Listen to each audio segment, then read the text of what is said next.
Hello बच्चों, आज हम लोग क्लास 9th का चैप्टर केमिस्ट्री स्टार्ट कर रहे हैं, जिसमें पहला चैप्टर मैटर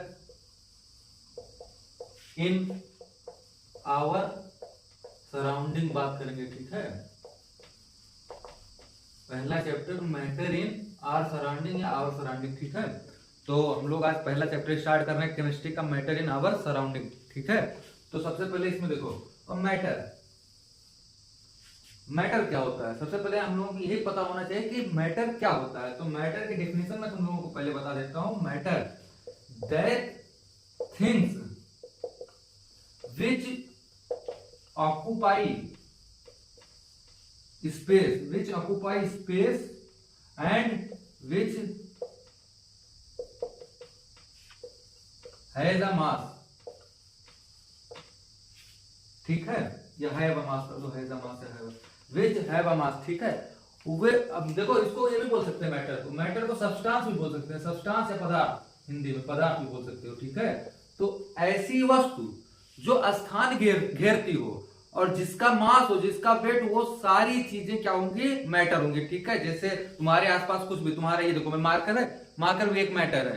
ठीक है, ये फोन भी तुम्हारा क्या है, मैटर है। जो कुछ भी तुम्हारे आसपास सराउंडिंग में जो भी चीजें रखी हुई हैं, जिसके पास जो स्पेस ऑक्युपाई कर रही है, जो जगह ले रही हो और जिसके पास वेट होता हो, वो सारी चीजें क्या होती हैं, मैटर होती हैं। तो कुछ बात ध्यान नहीं रखना कि एक बात, मैटर क्या होता है, मैटर वो चीजें होती है जो स्पेस ऑक्युपाई करती हो और या फिर जिसके पास मास होता हो। स्पेस भी ऑक्युपाई करें और मास भी कुछ होता हो, तो सारी चीजें क्या होती हैं, वो मैटर होती हैं। तो एक बात पता चल गई अभी पहले पेज से, मैटर क्या होता है, वे चीजें जो स्पेस ऑक्युपाई करें और उनका मास होता हो, तो मैटर होती हैं। ठीक है, अब देखो matter is made up of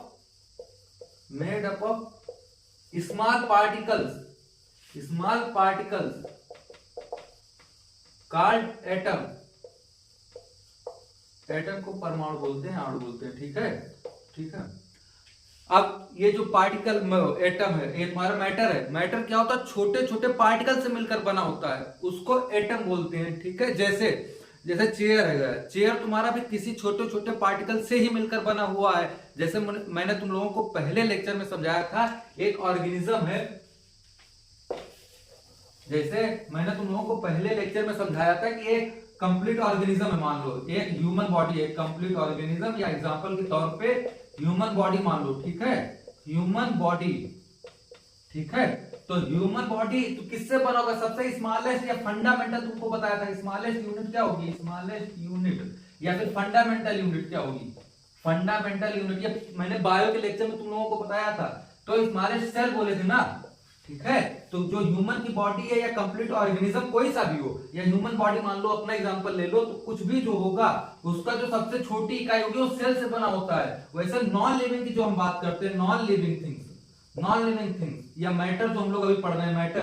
ठीक है, उसकी सबसे स्मॉलेस्ट यूनिट क्या होगी, उसकी स्मॉलेस्ट यूनिट एटम होगी। तो सेल आपस में मिलके क्या बनाते हैं, टिश्यू आपस में मिलके ऑर्गन, फिर ऑर्गन आपस में मिलके क्या बनाते हैं, ऑर्गन सिस्टम। उसके बाद ऑर्गन सिस्टम पूरा एक कंप्लीट बॉडी बनाता है। वैसे नॉन लिविंग थिंग्स की बात करें तो सबसे स्मॉलेस्ट क्या होगा, एक पार्टिकल होगा। पार्टिकल आपस में मिलके एक मॉलिक्यूल, पार्टिकल आपस में, एटम आपस में मिलके मॉलिक्यूल्स, मॉलिक्यूल से पूरा कंपाउंड बन जाता है, पूरा एक मैटर बन जाता है। ठीक है, तो यहां से दो बातें पता चल गई कि लिविंग थिंग्स की सबसे स्मॉलेस्ट यूनिट क्या होगी। ये बातें सब लोग कंपेयर नहीं करते हैं, तो पहली बात यहां से कंपेयर करना सीखो। लिविंग थिंग्स की सबसे स्मॉलेस्ट यूनिट सेल होगी। ठीक है, लिविंग थिंग्स की सबसे स्मॉलेस्ट यूनिट क्या होगी, सेल होगी। सेल आपस में कंबाइन होके एक कंप्लीट बॉडी बनाते हैं। वैसे नॉन लिविंग थिंग्स की सबसे स्मॉलेस्ट यूनिट क्या होगी, एटम होगी। एटम आपस में मिलकर मॉलिक्यूल, और मॉलिक्यूल फिर कंपाउंड, कंपाउंड से पूरा एक ऑब्जेक्ट या कोई मैटर तैयार हो जाता है। ठीक है, जैसे चेयर में सबसे स्मॉलेस्ट यूनिट क्या होगी, एक एटम होगा, एक पार्टिकल होगा। फोन हो गया, एक छोटा सा पार्टिकल आपस में मिलकर पूरा फिर मैटर तैयार करता है। तो दो बातें यहां से क्लियर हो गई। ठीक है, तो इस बोर्ड से दो बात, अभी तक मैंने केवल 3 बातें बताई हैं। पॉइंट वाइज अगर दिमाग में पढ़ते जाओगे तब याद होता जाएगा। यही चीजें लोग पूछते हैं, तुम्हारे जो बुक में पूरी थ्योरी समझाने के लिए लिखा रहता है, लेकिन जो जानने लायक या पता होने लायक 3-4 बातें होती है पूरे पेज में। जैसे अभी तक मैंने जो पूरा पढ़ाया, पूरा जो समझाया, केवल 3 बातें याद रखनी है। 3 बातों में पहली बात होनी चाहिए कि मैटर क्या होता है। मैटर वो चीज होती है जो स्पेस ऑक्युपाई करे और उसके पास मास हो, तो वो मैटर कहलाती है। ठीक है, मैटर किससे बनी होती है? स्मॉलेस्ट पार्टिकल, जिसको एटम बोलते हैं। आपस में एटम्स मिलकर, पार्टिकल आपस में एटम्स मिलकर मैटर का फॉर्मेशन करते हैं। ठीक है, छोटे छोटे एटम्स मिलकर, छोटे छोटे पार्टिकल्स मिलकर पूरे एक मैटर का फॉर्मेशन करते हैं। ये नॉन लिविंग थिंग्स की बात होगी। लिविंग थिंग्स की बात करें तो सबसे स्मॉलेस्ट यूनिट क्या होगी? सेल। सेल आपस में मिलकर टिश्यू, टिश्यू से ऑर्गन, ऑर्गन से ऑर्गन सिस्टम, फिर ऑर्गन सिस्टम से एक बॉडी बनती है। तो 3 बातें क्लियर हो गई। अब देखो मैटर का एग्जांपल सोच सकते हो कि एवरीथिंग, एग्जांपल ऑफ मैटर। ठीक है, मैटर, मैटर का एग्जांपल क्या क्या हो सकता है? Everything around us, everything, everything around us, जो हमारे चारों तरफ है सबको मैटर बोल सकते हैं। कुछ भी, बोर्ड है ये भी मैटर है, मार्कर है ये भी मैटर है, डस्टर है ये भी तुम्हारा मैटर है। सब कुछ तुम्हारा क्या है? मैटर है। ठीक है, तो केवल 3 बातें अभी तक पता चली। मैटर क्या होता है? तो मैटर किससे मिलकर बना होता है? स्मॉलेस्ट पार्टिकल से मिलकर बना होता है, जिसको एटम बोलते हैं। ठीक है, और ये living things, non living things में स्मॉलेस्ट यूनिट क्या होती है और मैटर क्या होता है, ये 3 बातें पता चल गई। ठीक है, अब आगे बढ़ते हैं।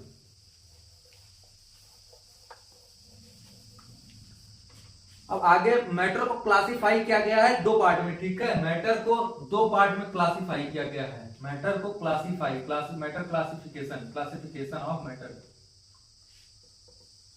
मैटर को 2, एक फिजिकल बेसिस पे, फिजिकल मतलब बता रहे हैं, एक केमिकल कंपोजिशन, एक केमिकल बेसिस पे। अब देखो फिजिकल मतलब होता है अपीयरेंस, देखने पर कैसा, ऑब्जर्वेशन या observable, like appearance, like appearance. ठीक है, फिजिकल मैटर को 2 पार्ट में डिवाइड किया गया, एक फिजिकल बेसिस पे, एक केमिकल बेसिस पे। फिजिकल बेसिस में देखने में कैसा दिख रहा है कोई मैटर। ठीक है, फिजिकल मतलब होता है, फिजिकल जब तुमसे कोई बोले तो फिजिकल का मतलब होता है उसका अपीयरेंस कैसा, देखने में कोई कैसा है। तो देखने में मैटर को 3 पार्ट में डिवाइड किया गया है। पहला सब लोग जानते हो सॉलिड, दूसरा लिक्विड, तीसरा गैस। ठीक है, अब देखो ये किस बेसिस पे किया गया? जैसे मार्कर, मार्कर अभी बताया, मार्कर तुम लोगों को अभी बताया था ना, मार्कर मैटर है। तो देखने में क्या है? सॉलिड है, लिक्विड है, गैस है। तो ये क्या है? सॉलिड है, तो देखने पता चल रहा है ना। तो मैटर को पहले 2 पार्ट में डिवाइड किया गया है फिजिकल बेसिस पे। फिजिकल मतलब देखने में अपीयरेंस उसका कैसा है, तो उसको फिजिकल बेसिस पे 3 पार्ट में, सॉलिड, लिक्विड, गैस। ठीक है, बॉडी क्या है? मैटर है। मैटर में किस कैटेगरी में रखोगे? सॉलिड की कैटेगरी में ना। फिजिकल अपीयरेंस इसका कैसा है? सॉलिड है, तो इसको किस कैटेगरी में रखोगे? फिजिकल के सॉलिड कैटेगरी में रखोगे। अब उसके बाद केमिकल कंपोजिशन क्या होता है? केमिकल कंपोजिशन मतलब होता है कि उसका किस एलिमेंट से मिलकर बना है, एलिमेंट्स, और उसका किस रेशियो, रेशियो कैसा है। ठीक है, उसका कंपोजिशन। अभी देखो फिर केमिकल कंपोजिशन का होगा, जैसे मान लो वाटर, वाटर में तो तुम्हारा एक मैटर हो गया, मॉलिक्यूल है ना वो भी वाटर, तो उसको केमिकल कंपोजिशन में कर दिया गया है। मतलब किस किस एलिमेंट से मिलकर बना है। एटमॉस्फेयर में जो गैसें होती हैं वो सब तुम्हारा केमिकल कंपोजिशन में आ जाएगा। ठीक है, तो अब देखो, अब केमिकल कंपोजिशन को आगे वाले, क्योंकि जगह नहीं है तो आगे वाले बोर्ड पे समझा रहे हैं।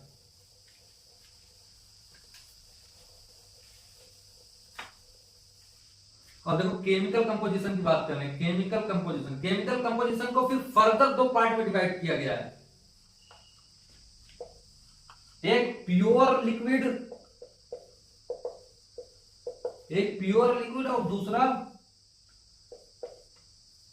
मिक्सचर में। ठीक है, प्योर लिक्विड और मिक्सचर। फिर प्योर लिक्विड को फिर 2 पार्ट में, इसको एलिमेंट, एलिमेंट और उसके बाद एक कंपाउंड, और इसमें 2, फिर इसमें मिक्सचर में भी 2, होमोजेनस मिक्सचर और हेट्रोजेनस मिक्सचर, हेट्रोजेनस मिक्सचर। ठीक है, अब देखो एलिमेंट क्या होता है। सबसे पहले एलिमेंट तुम लोगों को बताया था, एलिमेंट वो होता है, एलिमेंट क्या होता है? एलिमेंट होता है कि स्मॉलेस्ट कंपोनेंट जो फर्दर न टूटे। जैसे तुम कोई सा भी वो ले लो, जैसे तुम पीरियोडिक टेबल में बहुत सारे नाइट्रोजन हो गया, नाइट्रोजन n केवल नाइट्रोजन, अब नाइट्रोजन को फर्दर तोड़ सकते हो नहीं तोड़ सकते हो ना, ऐसा पार्टिकल, ऐसा एलिमेंट, ऐसा कंपाउंड, या कंपाउंड तो आपस में कंपाउंड क्या होता है पहले समझ लो, compound when two element, two or more element are combined, element are combined, और नाइट्रोजन जैसे ये element can not disintegrate, can not disintegrate,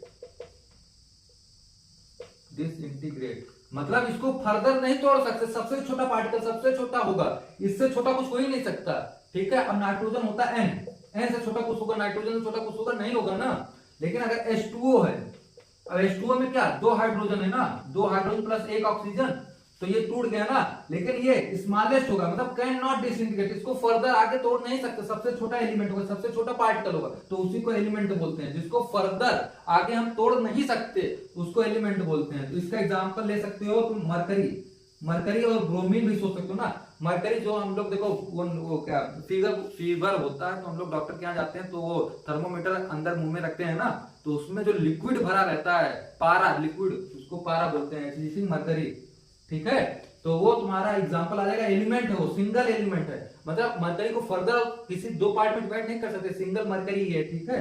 तो उसको मरकरी, ब्रोमीन भी लिक्विड स्टेट में, नॉर्मल टेम्परेचर रूम टेम्परेचर पर ये सब लिक्विड होता है, ठीक है। तो ये तुम्हारा एलिमेंट होगा। एलिमेंट क्या होता है, जिसको फर्दर डिसइंटीग्रेट या फर्दर उसको आगे तोड़ा नहीं जा सकता हो, उसको क्या बोलेंगे, एलिमेंट बोलेंगे। और कंपाउंड व्हेन 2 और मोर एलिमेंट आर कंपाउंड, जैसे वाटर हो गया, वाटर में कितने हाइड्रोजन है, 2 हाइड्रोजन और 1 ऑक्सीजन हो गया, तो ये तुम्हारा क्या हो जाएगा, कंपाउंड। कंपाउंड जब 2 या उससे ज्यादा एलिमेंट आपस में मिलकर कोई सब्सटेंस बनाए तो उसको क्या बोलेंगे, कंपाउंड बोलेंगे। तो प्योर, पहले केमिकल कंपोजिशन को 2 पार्ट में डिवाइड किया गया, प्योर लिक्विड और मिक्सचर। तो प्योर लिक्विड को 2 पार्ट में डिवाइड किया गया, कंपाउंड और एलिमेंट। एलिमेंट क्या होता है, जो फर्दर डिसइंटीग्रेट, फर्दर टूटे नहीं, ठीक है, वो क्या हो जाएगा तुम्हारा एलिमेंट हो जाएगा। और कंपाउंड क्या होता है, जब 2 या 2 से ज्यादा एलिमेंट आपस में मिलते हैं तो कंपाउंड बनाते हैं। जैसे वाटर हो गया, वाटर तुम्हारा 2 हाइड्रोजन और 1 ऑक्सीजन। और दूसरा एग्जांपल बता दो, O2, ऑक्सीजन होता है, O2 ना, ऑक्सीजन गैस, O2 में कितने ऑक्सीजन, 2 एलिमेंट, ऑक्सीजन के कितने एलिमेंट मिलकर बना रहे, 2 एलिमेंट ऑक्सीजन के मिलकर क्या बना देते हैं, कंपाउंड बनाते हैं, ठीक है। जैसे नाइट्रोजन गैस N2 में नाइट्रोजन के कितने एलिमेंट है, 2 एलिमेंट है ना, तो दोनों एलिमेंट मिलकर नाइट्रोजन गैस बनाते हैं, तो ये क्या हो जाएगा, कंपाउंड, क्योंकि 2 एलिमेंट हो गए ना। अगर सिंगल एलिमेंट होता तो एलिमेंट कहलाता, ठीक है। तो 2 मिल गए ना, 2 या उससे ज्यादा जब मिल जाए तो ये क्या हो जाएगा, तुम्हारा कंपाउंड हो जाएगा। अब देखो होमोजेनस मिक्सचर क्या होता है, होमोजेनस मिक्सचर होता है व्हेन 2 और आगे पेज पे समझा देते हैं, देखो इसको मिटा के,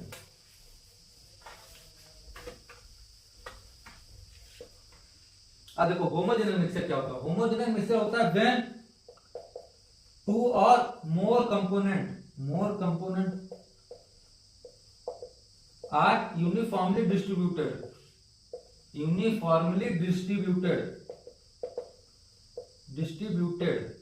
one component cannot be distinguished from other component. Example, mixture of sugar and water. अब देखो होमोजेनस मिक्सचर का मतलब क्या होता है, होमोजेनस मिक्सचर का मतलब होता है 2 या 2 से अधिक कंपोनेंट को जो आपस में मिक्स कर दे, मिक्स करने के बाद उन दोनों कंपोनेंट, जिस कंपोनेंट को मिक्स किए हैं उनको जब मिक्स करने के बाद अलग नहीं कर सकते हैं। जैसे चीनी पानी का घोल, शुगर और वाटर का घोल, ये एग्जांपल के तौर पर मैंने बता दिया। जैसे मान लीजिए पानी भर के रखते हैं, पानी में वाटर हो गया, अब इसमें शुगर डाल दिए, क्या डाल दिए, शुगर। और जब पानी, तुम कभी घर पे ट्राई कर लेना है, घर पे ट्राई किए भी होगे तो देखना, गिलास में पानी लो फिर चीनी घोल दो, तो चीनी पूरी कंप्लीटली मिक्स हो जाती है। जब कंप्लीटली मिक्स जाती है तो तुम शरबत बोलते हो। जब शरबत बना लेना, चीनी पानी को घोल लेना, तो देखना उसको चीनी तुम अलग कर सकते हो, पानी को अलग कर सकते हो, नहीं कर सकते ना, क्योंकि दोनों आपस में कंप्लीटली मिक्स हो चुके हैं। तो इस मिक्सचर को क्या बोलेंगे, होमोजेनस मिक्सचर, कि मिक्स करने के बाद जो 2 कंपोनेंट आपस में मिलाए हुए हो, पहला पानी दूसरा चीनी, जो 2 कंपोनेंट आपस में मिलाए हुए हो, अगर उसको अलग नहीं कर पा रहे हो मतलब दोनों कंप्लीटली मिक्स हो चुका है, एक कंपोनेंट को दूसरे कंपोनेंट से अलग नहीं कर पा रहे, तो वो कैसा मिक्सचर होगा, होमोजेनियस मिक्सचर होगा। तो सिंपली क्या डेफिनेशन हो गई कि when two or more component are mixed and both component are not cannot be distinguished, तो this mixture is known as homogeneous mixture। ठीक है, तो होमोजेनियस मिक्सचर का एग्जांपल चीनी पानी का घोल हो गया। ठीक है, नमक पानी का घोल, चीनी पानी का घोल, किसी भी चीज का घोल जो आपस में मिक्स हो जाए, मिक्स होने के बाद दोनों कंपोनेंट को आपस में अलग ना कर पाओ, तो इसको क्या बोलेंगे, होमोजेनियस मिक्सचर। और हेट्रोजेनियस मिक्सचर क्या होता है, हेट्रोजेनियस मिक्सचर में when two or more component are non uniformly mixed, यहां पे हो जाएगा नॉन यूनिफॉर्मली, नॉन, ये एरो इसका हो जाएगा हेट्रोजेनियस का। तो हेट्रोजेनियस की डेफिनेशन क्या हो जाएगी, हेट्रोजेनियस को when two or more component are non uniform distributed, one component can be distinguished from other component. तो यहाँ पे एग्जांपल के तौर पे लिख सकते हो वाटर एंड सैंड, मिट्टी या बालू या मिट्टी का घोल पानी में। ठीक है, इसका हेट्रोजेनियस का मतलब होता है जब एक कंपाउंड और दूसरे कंपाउंड को आपस में मिक्स करो तो वो कंप्लीटली घुलते नहीं है, मतलब मिक्स करने के बाद एक कंपोनेंट को दूसरे कंपोनेंट से अलग कर सकते हो। तुम घर पे ट्राई करना, एक ग्लास में पानी लेना, उसमें मिट्टी डाल देना और खूब देर तक घुलाते रहना, घोलते रहना, देखना मिट्टी अलग, बाद में मिट्टी नीचे बैठ जाएगी और पानी ऊपर रहेगा। तो तुम मिट्टी को अलग कर सकते हो, पानी को अलग कर सकते हो। ठीक है, दोनों कंपोनेंट को आपस में सेपरेट कर सकते हो, तो जिसमें सेपरेट कर सकते हो उसको क्या बोलेंगे, हेट्रोजेनियस मिक्सचर। ठीक है, तो इसका एग्जांपल क्या हो जाएगा, सैंड और वाटर। मान लो यहां से सैंड डाल दिए, तो जब सैंड का पार्टिकल डालोगे तो यहाँ पे नीचे सैंड बैठ जाएगी और ऊपर तुम्हारा पानी रहेगा। ठीक है, तो ये सैंड अलग कर दोगे, पानी अलग हो जाएगा। तो होमोजेनियस हेट्रोजेनियस समझ में आया। तो होमोजेनियस ऐसा मिक्सचर होता है कि आपस में जब दो पार्टिकल या दो कंपोनेंट को घोलोगे, दो कंपोनेंट को घोलने के बाद तुम दोनों कंपोनेंट को अलग नहीं कर सकते हो, क्योंकि वो आपस में मिक्स हो जाते हैं। तो कंपोनेंट को जब घोलने के बाद अलग ना कर पाओ, दोनों आपस में मिक्स हो गए, तो वो कैसा हो जाएगा, होमोजेनियस मिक्सचर हो जाएगा। अब घोलने के, और दूसरा हेट्रोजेनियस, दो कंपोनेंट या उससे ज्यादा भी ले सकते हो। जब घोलने के बाद तुम दोनों कंपोनेंट या तीनों कंपोनेंट, जितने कंपोनेंट को मिलाए हो, अगर उनको अलग कर ले जाओ, अगर अलग कर ले जाओगे मतलब मिक्स नहीं हुआ है, अलग कर ले जाओगे तो हो जाएगा हेट्रोजेनियस मिक्सचर। ठीक है, तो आज हमने लगभग 1 से 2 पेज एनसीईआरटी का पढ़ लिया है। तो हमने शुरू से एक बार पूरा रिवाइज कर दे रहा हूं। मैटर क्या होता है, मैटर हमने क्या बताया था, मैटर वो चीजें होती है जो स्पेस ऑक्यूपाई करे। ठीक है, जो स्पेस ऑक्यूपाई करे उन्हें क्या बोलेंगे, मैटर बोलेंगे, जिसका वेट भी होगा, क्योंकि अगर स्पेस ऑक्यूपाई कर रहा है तो उसका वेट भी होगा, चाहे छोटा वेट हो चाहे थोड़ा सा वेट हो। जैसे ये स्पेस ऑक्यूपाई कर रहा है ना, इसका वेट भी होगा, तो वो सारी चीजें मैटर होंगे। ठीक है, मैटर जो हमारे चारों ओर जितनी भी चीजें हैं वो सारी चीजें क्या है, मैटर है। ठीक है, ये डिफरेंस, मैटर किन से मिलकर बना, छोटे छोटे पार्टिकल से मिलकर बना। उन पार्टिकल को क्या बोला, एटम बोला गया। उन पार्टिकल को क्या बोला गया, एटम बोला गया ना।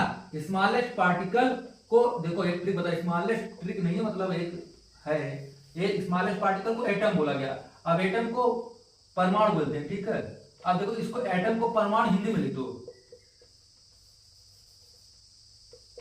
परम प्लस परमाणु हो गया, ये परमाणु हो गया। परमाणु मतलब होता है, परम मतलब होता है वेरी, मतलब बहुत, अणु मतलब होता है माइक्रो पार्टिकल, बहुत छोटे पार्टिकल। ठीक है, तो ये हो जाएगा बहुत छोटे पार्टिकल आपस में मिलकर क्या बनाते हैं, मैटर बनाते हैं। एटम मतलब परमाणु। ठीक हो गया, तो ये हो गया। तो उसके बाद हम लोग क्या पढ़े थे, लिविंग थिंग्स। लिविंग थिंग्स की सबसे स्मॉलेस्ट यूनिट क्या होती है, सेल होती है। नॉन लिविंग थिंग्स की सबसे स्मॉलेस्ट यूनिट क्या होती है, एटम होता है। उसके बाद हमने मैटर को क्लासिफाई किया गया 2 पार्ट में, किसमें, फिजिकल क्लासिफिकेशन और केमिकल क्लासिफिकेशन। केमिकल क्लासिफिकेशन में फर्दर 2 पार्ट डिवाइड किया गया, प्योर लिक्विड और मिक्सचर। फिर प्योर लिक्विड को 2 पार्ट में, किसमें, एलिमेंट में और कंपाउंड में। एलिमेंट क्या था, जिसको हम फर्दर तोड़ नहीं सकते, फर्दर डिसइंटीग्रेट नहीं कर सकते। लेकिन कंपाउंड क्या था, व्हेन 2 और मोर एलिमेंट आर कंबाइंड, जब 2 या उससे ज्यादा एलिमेंट आपस में कंबाइन होते हैं तो उन्हें क्या बोलते हैं, कंपाउंड बोलते हैं। मिक्सचर होमोजेनस हेट्रोजेनस मिक्सचर बताया। फिर उसके बाद फिजिकल क्लासिफिकेशन, देखने में कोई मैटर कैसा है, तो 3 पार्ट में उसमें था, सॉलिड, लिक्विड, गैस। ठीक है, आगे का नेक्स्ट लेक्चर आएगा कैरेक्टरिस्टिक प्रॉपर्टीज ऑफ मैटर, मतलब मैटर की क्या क्या प्रॉपर्टी, पार्टिकल की क्या क्या प्रॉपर्टी है। ठीक है, क्या क्या विशेषताएं हैं, और आगे वाले लेक्चर में आएगा। थैंक यू आज के लिए।